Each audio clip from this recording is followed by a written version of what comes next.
건강한 하루를 책임지는 투데이 주치입니다. 나이가 들면서 어깨 통증을 느끼는 증상. 흔히 오십견이라 생각하고 병원을 방문했다가 회전근개파열 진단을 받은 분들 계실 텐데요.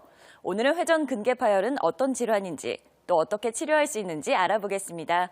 효성시티병원 이정수 과장 나와 계십니다. 과장님 안녕하세요. 안녕하십니까. 네, 과장님. 회전근개는 어떤 근육을 말하게 되나요? 네, 날개뼈와 위팔뼈가 만나서 어깨 관절을 이루게 되는데 이 두 뼈를 연결시켜주는 띠를 회전근개 힘줄이라고 합니다.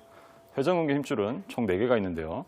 어깨 앞쪽에 견갑하근, 위쪽에 극상근, 뒤쪽에 극하근과 소원근이 위팔뼈의 머리 부분을 감싸듯이 위치하고 있습니다. 이름에서 알 수 있듯이 회전근개는 어깨를 들거나 회전시키는 데 중요한 역할을 담당하고 있고 어깨가 빠지지 않도록 안정화시켜주는 역할도 담당하고 있습니다.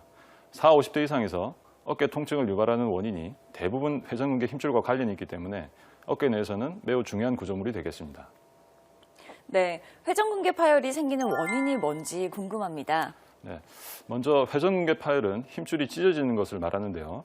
힘줄 파열의 가장 큰 원인은 퇴행성 변화입니다. 힘줄이 뼈와 연결되는 부분에는 미세한 혈관이 분포하게 되는데 나이가 들어감에 따라서 이러한 부위의 혈액순환이 원활하지 못하게 되어 힘줄이 약해지고 찢어지는 경우가 생깁니다.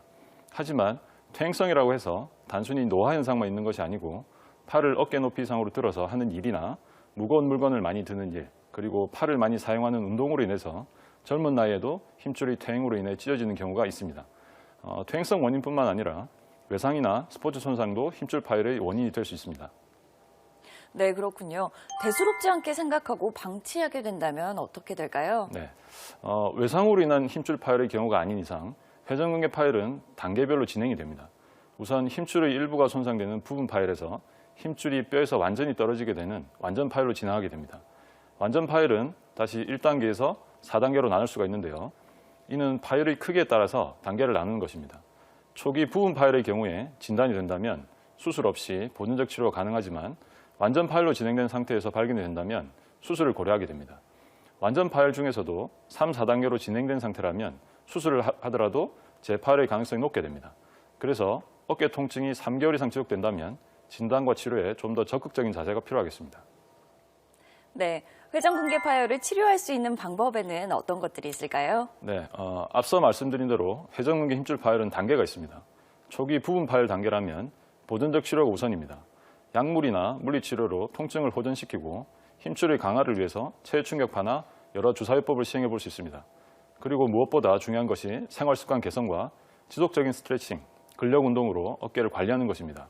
3개월에서 6개월간 이러한 보존적 치료에도 불구하고 증상이 지속되는 경우에는 부분 파열이더라도 수술을 고려해 볼 수 있겠습니다. 완전 파열의 경우에는 아주 고령이시거나 전신 상태가 수술이 힘든 정도가 아니라면 적극적으로 수술을 권하고 있습니다. 완전 파열의 경우 힘줄이 저절로 다시 붓거나 주사 치료로 힘줄이 원상 복귀된다고 보기는 어렵기 때문인데요.